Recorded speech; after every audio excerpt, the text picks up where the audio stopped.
doing group videos, girl. What you talking about?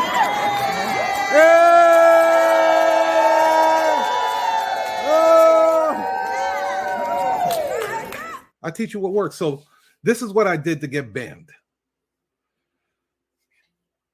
My philosophy is this.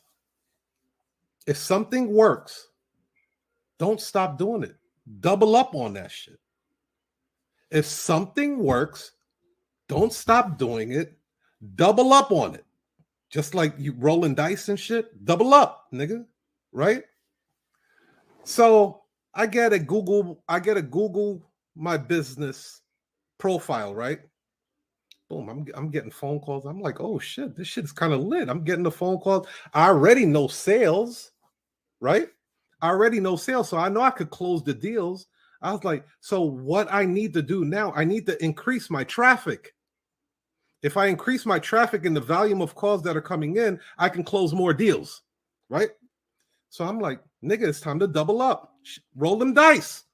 So now, instead of having one Google My Business, nigga, I had 70.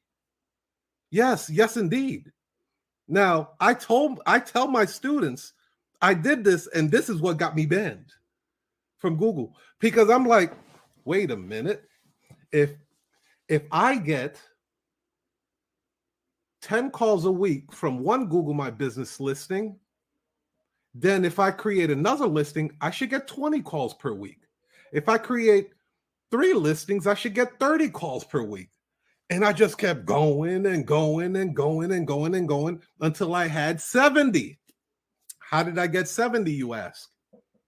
Well, whenever I would do an assignment, I'm in Chicago right now, but let's say I did an assignment in New Jersey and I contracted a notary out in New Jersey, I would be like, hey, it was a pleasure doing business with you. A lot of times the notaries would say, man, this is great. I didn't have to wait 4 weeks for my payment.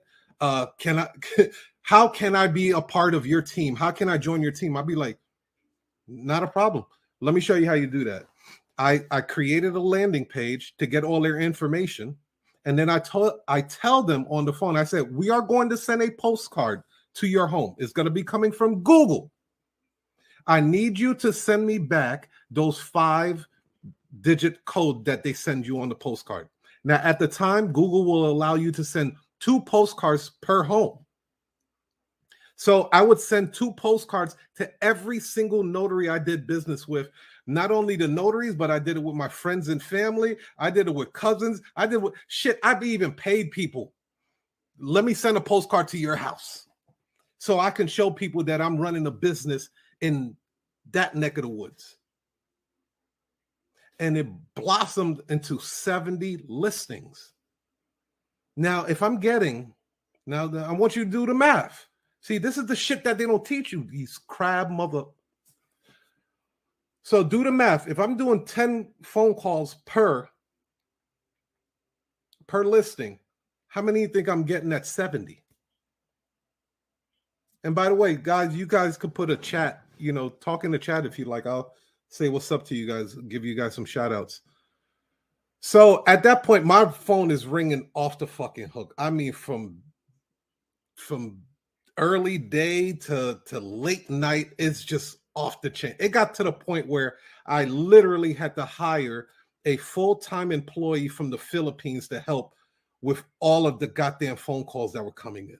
It was overwhelming. It was overwhelming because then it was procedure. And I had systems, but it was a lot. It was a lot. Now I had to get a call system. I had to get Ring Central in order for my executive assistant to answer the phone calls from the Philippines. It was a lot of shit, but it was new problems, right? With new problems, anytime you solve a problem, 10 new problems will show up. Anytime you solve one problem, 10 new problems will show up. I'll give you an example.